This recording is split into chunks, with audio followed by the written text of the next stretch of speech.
I have had the Apple Vision Pro since launch day, so I figured I will allow you guys to ask me any questions that you have about this device. So let's go ahead and get into them. What's up, people? This your boy Viper, the man about tech, back again for the video. And the first question comes from my dude, Trenton Tech, and he wants to know what are my top 5 apps for the Apple Vision Pro. My favorite app probably is the NBA app. The NBA app is absolutely incredible because you can watch a basketball game, but not only can you watch a basketball game, but while you're watching that basketball game, you can have the team stats on the side of the screen, and then you can have the player stats on the other side of the screen, and you can rotate back and forth. But not only that, if you have NBA League Pass, you can watch multiple games at a time. I think they allow you to watch up to 4 games at a time, I believe. I could be wrong, but at least 2. So you can at least watch 2 NBA games in this multi-view scenario with the NBA app on Apple Vision Pro. It is absolutely incredible. NFL, get on it. You know what to do. My second favorite app is Decky Dashboard, the one that I've been telling you all about practically every video now. It's almost like an app that allows you to manage multiple websites in the same window at the same time. I think it goes up to maybe 5 or 6 websites that you could have in the same window. It can get bananas, but you can have windows all over the place with your different social medias or websites that you're trying to navigate.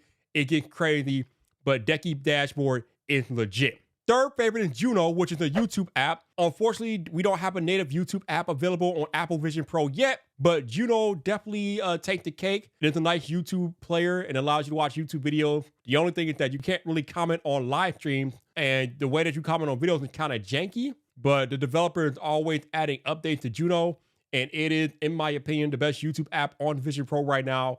So definitely go check out Juno if you have not. Apple TV, my next favorite. Apple TV is incredible. I don't know if you guys are aware, but Apple TV has some of the highest video quality, even not on the Vision Pro, on your iPhone, iPad, whatever you're watching Apple TV programming on. Their video quality is chef's kiss. But when you add to that the capability of Apple Vision Pro, where you can have like just an Apple TV show or movie in its own window, not only that, the Apple TV app has its own environment. It has a cinema environment, so you can feel like you're watching the Apple TV show or movie from within a movie cinema theater. It's kind of crazy and it's really good. So the Apple TV app with its video quality, and obviously you have access to your full library of Apple movies and shows that you have brought on Apple. Also, if you have brought movies from Apple and there are 3D equivalents of those movies, you get the 3D equivalent of those movies for free.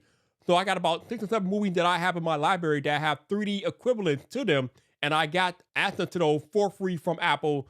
So the Apple TV app, definitely one of my favorite apps to watch content on the Apple Vision Pro. Last but not least, Disney Plus.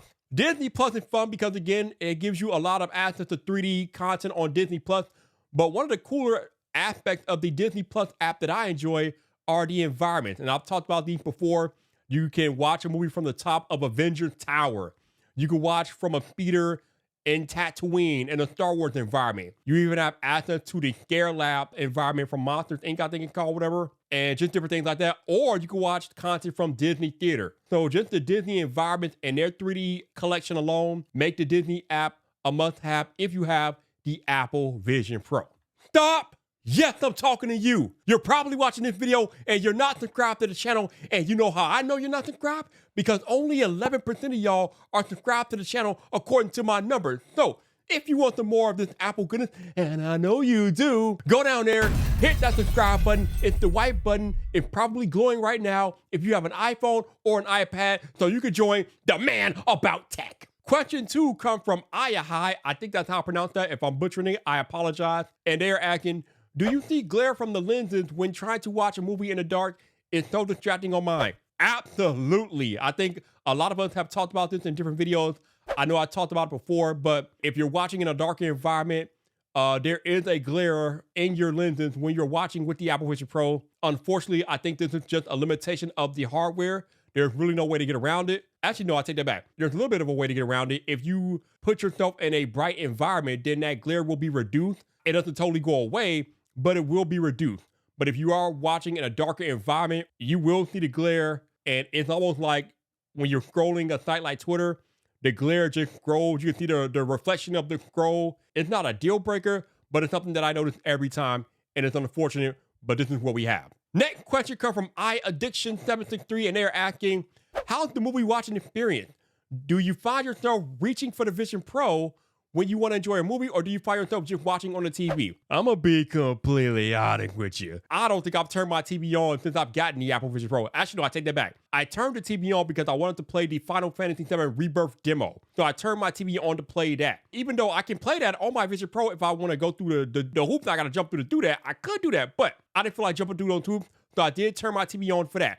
But anytime I want to watch content or watch a movie or do something, watch a TV show, I am watching it on Apple Vision Pro. So this past week, Netflix finally released Avatar: The Last Airbender, and I binged the entire season on Apple Vision Pro. Keep in mind, remember, the Apple Vision Pro does not have a native Netflix app, but you can still watch Netflix via Safari. And there's other apps out there on Vision Pro that allow you to watch in the different browsers and whatnot. But I binged all 8 episodes of The Last Airbender on my Apple Vision Pro, and I enjoyed it. So anytime I gotta watch a movie or I wanna watch a show, if it's available to me on Apple Vision Pro, that is the way I'm going, especially when you combo that with a pair of AirPods. Luckily, I have the one for USB Type-C, which gives you the lossless audio for Apple Vision Pro. Woo! The movie watching experience with the AirPods with lossless audio is almost like a home surround sound in your ear. It is damn, man. It is good. So definitely my content media consumption is coming on Apple Vision Pro. Next question comes from Coaster Creator, and they're asking, how is the 90 hertz refresh rate? Do you wish it was higher, something like 120 hertz, 144 hertz, or is it absolutely fine? Bruh, I don't know if you're bruh, but I haven't even thought about it until this question. So whatever the refresh rate is, it's fine to me. Now, there are going to be other people that are more tuned into that stuff than I am. I'm not really a big snob about refresh rate, but everything's been fine on my end with the Apple Vision Pro. I have not noticed it at all. So maybe I'm the wrong person to ask, but whatever the refresh rate is on Apple Vision Pro, it is 100% fine in my opinion. Next question comes from the homie Brian Tech, and he's asking, what is an accessory that you would like to see for Vision Pro that doesn't exist yet? And you know what? I want to see a variation of the dual loop. I mean, this is fine, but look how flimsy this is, and it's not all that comfortable. I mean, it's comfortable, but there's no padding on here anywhere. Nothing to cushion the blow of having this excess weight on your face and head. So I want to see a variation of the dual loop or different straps that will be more comfortable or distribute the weight a little better for Apple Vision Pro, because all of the weight is front loaded here on the headset. And it's not the heaviest thing in the world, but after half an hour, you can start to feel the weight of Vision Pro. So if we can get me more comfortable straps or straps that might better distribute the weight, that's what I want to see that has not been out there yet. I've heard of something called Bubble VR that people have been using, although I think they don't make anything for Vision Pro in particular, but they do make accessories for the Meta Quest 3. So maybe something like that for Vision Pro will be cool. I think people have already adapted it to Vision Pro, but something like that that will be more comfortable and distribute the weight of Vision Pro better. I want that. I need that. Somebody make that happen, please. Next question comes from my good friends over at Andar, and they want to know, Viper, what is one specific feature of Apple Vision Pro that you would remove or change? And I just highlighted it, the weight. This is not the heaviest thing in the world. It's not the worst thing in the world, but you feel this weight after a while. So hopefully for version 2, version 3 or whatever, we can get some pounds or some grams, I should say, shed off of the weight of Vision Pro, make it lighter, make it more comfortable to wear for extended periods of time. Because even though it is hefty and I can feel the weight after a while, when I wear this, I'm usually wearing it for at least 2-3 hours a day minimum. So that weight kind of takes a toll after a while. So if we can make it lighter for the next generation, that is definitely something I would love to see improved upon. I guess there will be subtraction, not really addition, but you pick up what the Viper and put it down. And we got a question from my homie Fernando Silva from 9 to 5 Mac, and he wants to know, first thing you do when you put the headset on. Fernando, this might surprise you, but the first thing that I do when I put on Apple Vision Pro is I check for rogue apps running in the background. Now, I don't know why this is, but sometimes when I put on the Vision Pro and I check to see what apps are running, even though I have not touched a single app, there's always something like the calendar running, or recently it was the podcast app running. Even though I never use those apps on Vision Pro, for whatever reason, they run in the background. So the first thing I do when I put my Vision Pro on is check for rogue apps. And if they're running, I force quit them. And if you want to know how to force quit an Apple Vision Pro, you press and hold simultaneously the digital crown and the capture button. Press and hold those down at the same time until the screen comes up and shows you what apps are running. And then you are able to force close any apps you want to force close at that time. And just in case these questions didn't really highlight for you why I am loving the Apple Vision Pro and why I'm keeping it, check out that video right there.